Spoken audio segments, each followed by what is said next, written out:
really excited, hoping I can back up a really decent start to the season. Yeah, 82 points, so it was a solid start. Not as hold on, we're getting a lot of. Hold on, yeah, hold on. These are obviously teething problems. I don't know what's going on. I'm getting a 30-second delay with the feedback.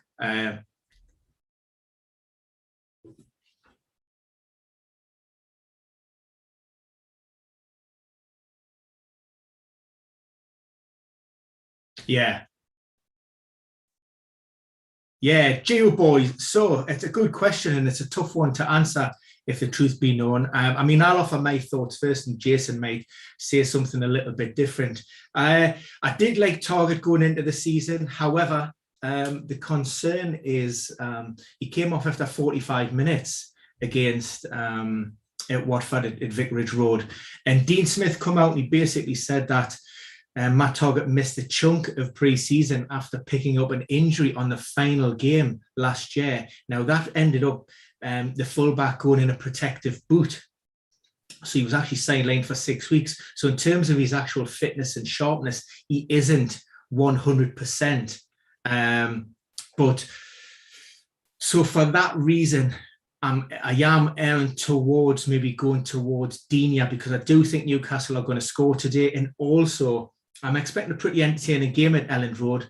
And Digne, he could be a chief supplier to the likes of maybe DCL or Richarlison against the Leeds side, who aren't great at defending set pieces.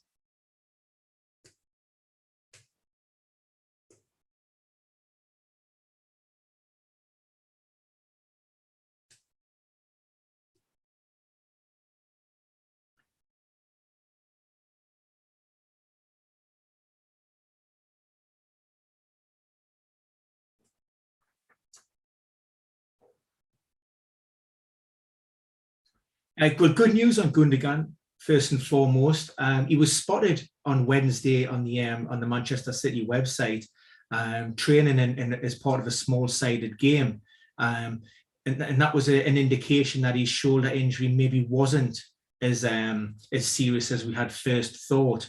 But then on Friday, Pep came out as part of the press conference and spoke about, he was talking about Kevin De Bruyne and also Gundogan, and there was a little bit confusion about, he mentioned that he had picked up a small ankle injury. Now the confusion arose, were they talking about De Bruyne or Gundogan? And initially thought it was Gundogan and that he was a doubt, but he later retracted those comments. He clarified what he was saying, and Gundogan is fit and ready. And I do actually have him to start on my predicted lineup for Manchester City.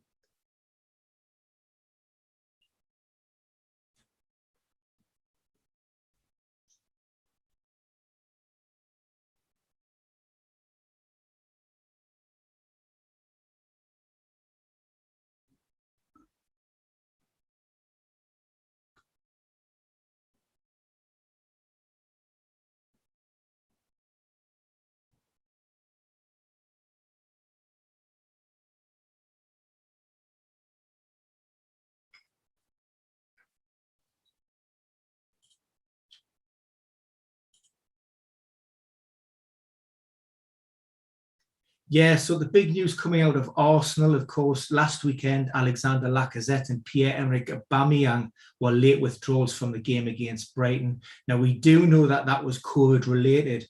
Now, unfortunately, it looks like Alexander Lacazette is suffering a little bit more than Aubameyang. He hasn't returned to the training pitches that we know of, and Mikel Arteta actually said he was in a pretty bad way.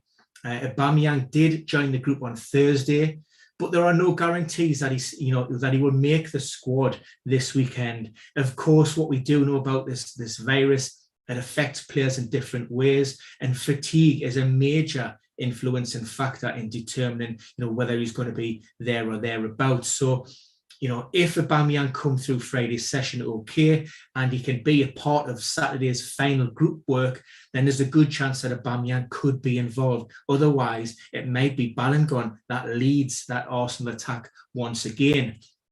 In Aston Villa, of course, my boys heading down to Villa Park, a big game. I fully expected Ollie Watkins to return for the Villains. Unfortunately, he took a whack on the knee last pre-season game and he hasn't quite progressed as Dean Smith would have hoped.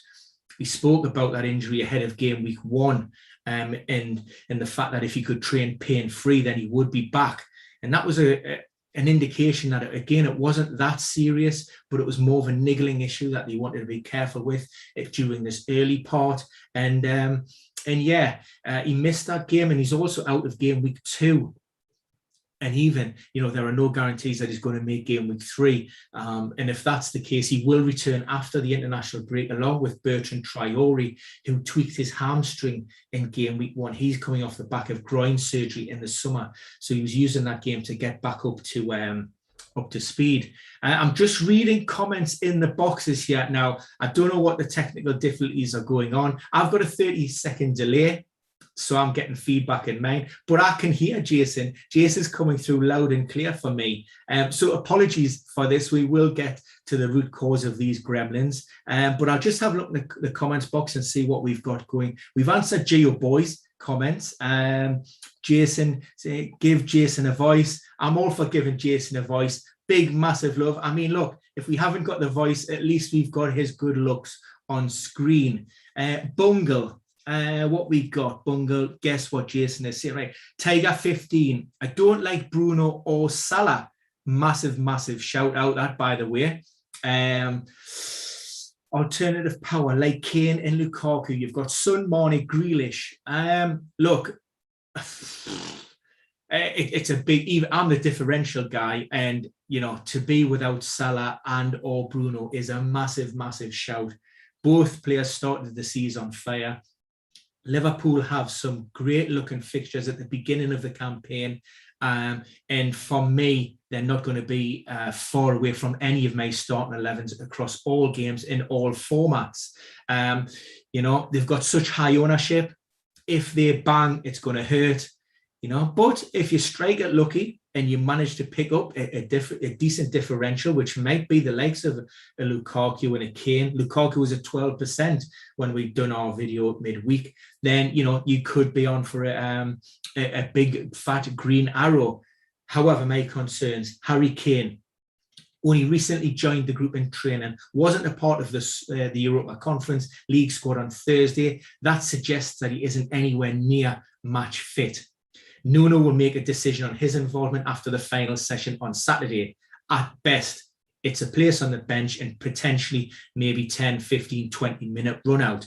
Lukaku, yes, love him. Medium, long-term option. He's going to be there. He's an absolute game changer for me. But game week 2, does it come too soon? Lukaku has only joined the group from quarantine on Tuesday. We don't know what his levels of fitness are like post-Euros, obviously his involvement with Belgium. So that's the only slight caveat in concern. In FPL, at 11.5 million, that's a lot of pennies to spend on somebody who maybe isn't guaranteed 100% to start in game week 2. But beyond that, most definitely. 10.5, by the way, in Fan Team. Where are we going to next? Lonnie, I have Bertrand in, worth using my free transfer. Look, what I would say to anybody at this point in game week 2, if you don't need to bust a transfer, then don't. I'm a Bertrand owner as well, and I did gamble on the fact that he would certainly play during this early part of the season in the absence of Timothy Castagna and those other sort of defensive problems at the back. Unfortunately, he's contracted COVID-19, which essentially has ruled him out of the first 2 game weeks. That fitness will probably rule him out of game week 3. It'll certainly mean he'll not start. So beyond that, we'll have to wait and see. But at his price point, I think it was 4.5 million. I'm still leaning towards keeping Bertrand in that squad. But ultimately, what I'm looking at when I'm picking my team is I want a deep bench. I want 12, 13, ideally 14 players, all who are going to play because, when we have these late withdrawals, the Joel Ventmans, the close contacts, the Bertrands, the COVID, I don't want to be left with, less than 11 players. So The concern is if you've got Bertrand, but you've got another 2 subs playing, then fine. If not, I would look to strengthen that bench and maybe move him on. So hopefully that answers you, Lonnie. Andre Feldheim, will Mahrez start? Good question. Absolutely no guarantees when it comes to Pep and picking a starting 11. However, my thoughts are he's definitely in and he's a big starter across these 3 game weeks. There's a couple of issues, really. One, we know that Kevin De Bruyne is struggling. It was a big surprise to see him return to the match day squad at Tottenham on the back of no full training sessions. That ankle problem hasn't completely healed, and that was evident on Friday when Pep said there was a little disturbance in his ankle, which resulted in him missing training on Friday. So the expectation is that he would actually come out of that squad. Well, I like to say, I cannot see him being anywhere that start 11. What works in the favour of Mahrez, he's had a good summer, a good pre-season under his belt. So in terms of that sharpness and that match fitness, he's ahead of some of his City teammates. And I expect him to go on the right-hand side of a 3, maybe with Gabriel Jesus leading the attack ahead of Ferran Torres, potentially, and Raheem Sterling on the left-hand side there. So that would be my shout. Renzo Rene, start Kevin De Bruyne. I think it's a risk. I really do think it's a massive risk. And potentially when you look at City, no disrespect, they're playing Norwich at the Etihad. He's got players in abundance, strength and depth. Does he need to risk him? No, he doesn't. See, it's obvious there's still a niggling doubts over that ankle problem. So, I don't see any reason why Pep should, throw him in there. Listen, if anybody's just joining the stream live now, I'll make my apologies on behalf of Jason. This is our first time we've ever done a live Q&A session on YouTube. So we've had a few teething problems, a few gremlins. So for the moment, unfortunately, Jason he's just that good-looking guy that just stands in the corner. He's been a good wingman. But hopefully we'll get that remedied and rectified for the next one. And you're going to have to stick with me for now. So sorry about that. Who we got? Alok Deshpande. I hope I've pronounced that right. Will Gundogan start for City? Again, another big call. If you had asked me this 2 or 3 days ago, I might have had some reservations, but given the fact again that De Bruyne isn't 100% and Gundogan has been working with the group, we discussed this on the fantasy podcast. The shoulder injury isn't serious. We tried to read between the lines and determine that it was maybe a grade 1 strain. So whether, it certainly wasn't long term, it would just be a case of pain management during this 7 to 14 day period. And therefore I expect Gundogan to play. I'm sure I've seen one of my boys, Vinay Mata, brought in San Maximin for Tony. Let's see. Look, we've got Joe Willock arriving on Tyneside, so that's a big boost in terms of our attacking output. San Maxim playing up front alongside Callum Wilson. I must admit, in terms of FPL, I did prefer San Maxim as a midfielder. I'm not really sold on him 100% as being an attacker. There's a lot of emphasis. He needs to produce a lot more consistently. Steve Bruce also talked about the fact that he missed sort of 3 to 4 months last season. There've been issues around COVID. So again, he's a player that is steadily building fitness. And at his price point, I just think there are other players. Christian Benteke, look, I'm a big fan. I'm just going to come out and say it. Don't at me. Don't hate me. Hate the game. But Tony, yeah, look, I think I had concerns and reservations about Tony coming into that first game.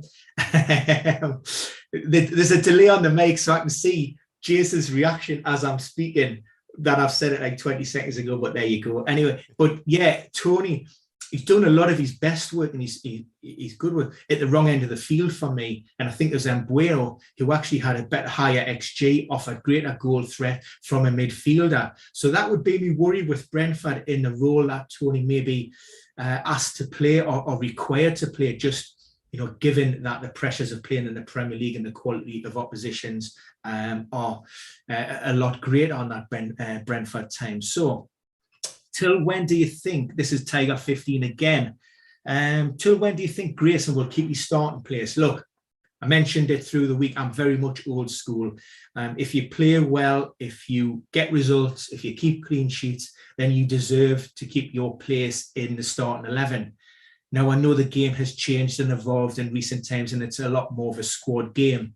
And therefore, I do have big concerns about, whether Mason Greenwood is able to nail down a starting berth. Certainly, I wouldn't be expecting to play 90 minutes week in and week out. We've seen the return of Edinson Cavani this week. We know that Anthony Martial played a behind closed doors game against Burnley to boost his levels of fitness. We don't have to worry about Marcus Rashford at the moment. But in behind, you've got Bruno. He's probably, along with Pogba as it currently stands, they're the two that are nailed in that maybe attacking four. And then the rest is going to be a little bit of a lottery. And we could see Ollie rotating and mixing in and around there. Look, Greenwood starts in game week 2 for me. If he plays well and he scores, that carries that momentum forward into game week 3. However, he will be looking over his shoulder because I know Martial is champing at the bit to be involved, and also Cavani as well. So, look, it's a bit of a punt, it's a bit of a gamble, but, it's definitely assessed on a game-by-game basis with that one. Who else we got? You are witnessing history. Tim Riggins, yes. For those interested, yes. So Jason's put up some stats from the top 5 players, XG players, heading into game week 2, heading the charts, and it's no surprise to see Mikel Antonio 1.49, a massive 1.49, and that was helped by some lackluster, some shocking defending up on Tyneside in the opener where West Ham turned us over 4-2. Antonio also missed a penalty, but he's well on his way to smashing. I think he may have even surpassed Paulo Di Canio's Premier League goal scoring record. So he's doing very, very well for himself. Norgard down at Brentford is a 1.05 XG. That puts him second heading into game week 2. And my boy, Callum Wilson at Villa Park. If you haven't seen our previous podcast, myself and Jason talked up the Villa and Newcastle game as possibly being a high goal scoring draw. Really, really looking forward to that. Calvert-Lewin, I've cooled a little bit on Everton, but, Jason threw out a lot of good stats through the week, and Everton heading to Elland Road, I think it is. Have we got that? Have I got that right? I have got that right. And, Calvert-Lewin's going to be the focal point of that Toffees attack. And hopefully, I think it was 26 balls into the box last weekend, either the highest or the second highest in the Premier League. Now, this is almost like the Patrick Bamford scenario of last year. You don't need to necessarily be the best, the most clinical striker ever, but if you're getting a high number of shots, even if you've got a poor conversion rate, then you're still going to get goals. And Dominic Calvert-Lewin is a hell of a lot better than Patrick Bamford, in my opinion. What we got? Will times 10. Your door is opening. My door is opening. I hope the door is not opening because there's nobody else in the house. So if it is opening, pray for Ben. What else we got? We've got a few questions here who come through social media, so I will address those as well. Other players, other standout players that you may want to consider. Neil Mupai from Brighton. It tied under a 1 at 0.89 XG. Now, let's go across to Twitter and what we've got. Jadon Sancho, is he starting? I'm going to go back to my previous comments. United was so good in that first game week. I'm expecting Ollie to maybe name an unchanged team. Yes, Sancho, he got minutes on a pre-season behind closed doors game on Tuesday. His fitness is improving, but keep Dan James in there for me. For this one game week, I think you cannot look past that result against Leeds. So Jadon Sancho's time will come, believe me, but maybe not in game week 2 in terms of a start. Who else we got? Starting lineup, Liverpool. This is from Bermuda naturopath. Is Diego Jota starting? It's a tough call. It's a coin toss with Roberto Firmino. I think Mane and Salah are locked in. So that position is between those two. I've stuck with Jota. There's a couple of reasons. One, he obviously got his goal. He had a solid performance, but also in terms of his just fitness and sharpness, he is just slightly ahead of Roberto Firmino, who returned late following his involvement at the Copa America. So yes, Firmino made a massive impact from the bench, but I think Jota deserves to keep his place in that starting 11. We've touched upon what KDB. What are your thoughts? And that's Hamidriza Goban. Good one. Look, I don't think he'll be risked. I'd be surprised if Pep puts him on the bench after he missed a session on Friday. But if he is, I think he's just a little bit of eye candy in there. I can't really see him being thrown in. There's absolutely no need to take any risks this early in the season. And then again, no disrespect, but against a Norwich team. Look, we are 5 minutes away from the end of the stream. So if you have any burning questions, let me see to your every need and desire. Bang them in the chat box, and I'll do my best, without obviously the help of my able assistant, Mr. McKenna, to give you a worthwhile, insightful answer. But of course, there's no guarantees without me wingman. What else have we got here? I was going to bring up, Ben, I don't know if people... Please post your outcome. Right.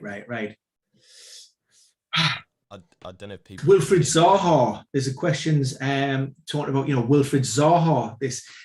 The Chelsea, the Crystal Palace fixture does appeal. I don't think it'll be the Brentford show, certainly at Selhurst Park. I think Patrick Vieira will look and target this game as one that he certainly want to avoid defeat, but he'll be looking for 3 points against, a team that's just come up from the Championship. It'll be a completely different game to the one they had at Arsenal. Obviously, they're away from their home crowd with their home supporters.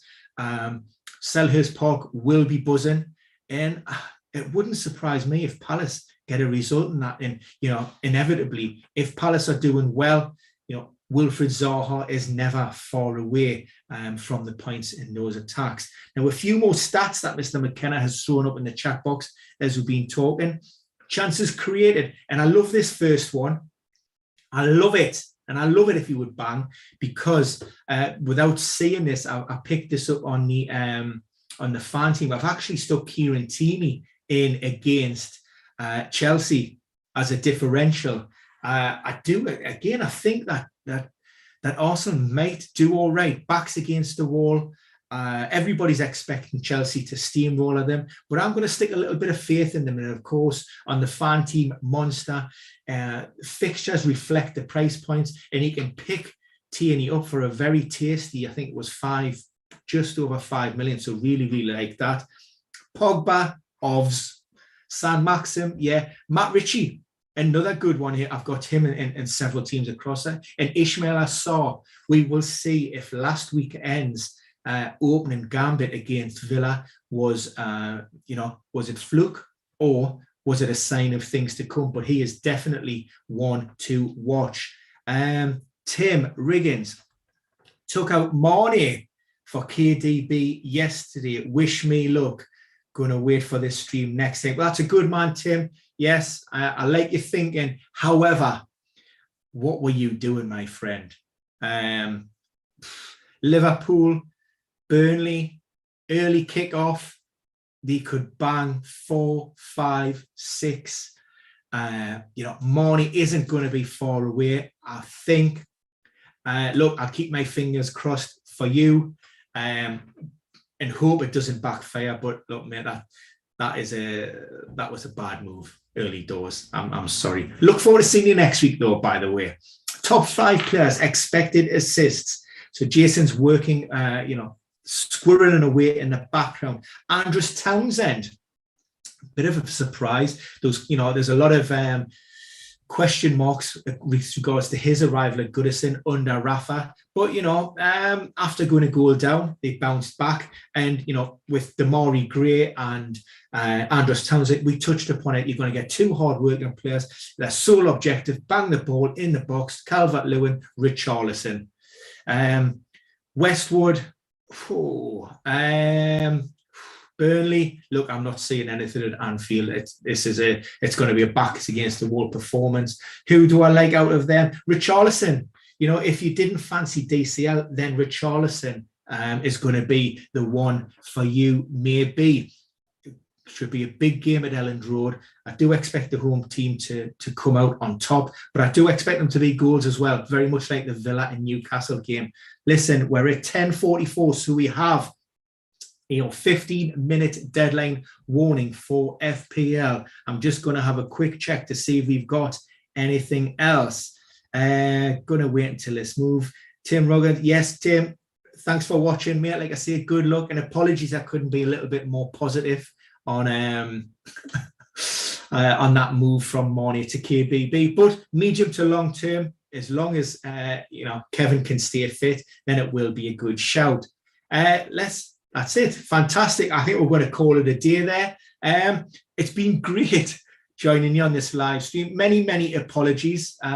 Hopefully, these gremlins can be ironed out before our next live stream and we can get the main man, McKenna, on the live stream with his mate instead of just tipping away in the background there. But yeah, for now, good luck, everybody, in whatever format you play, in whatever team you decide to choose.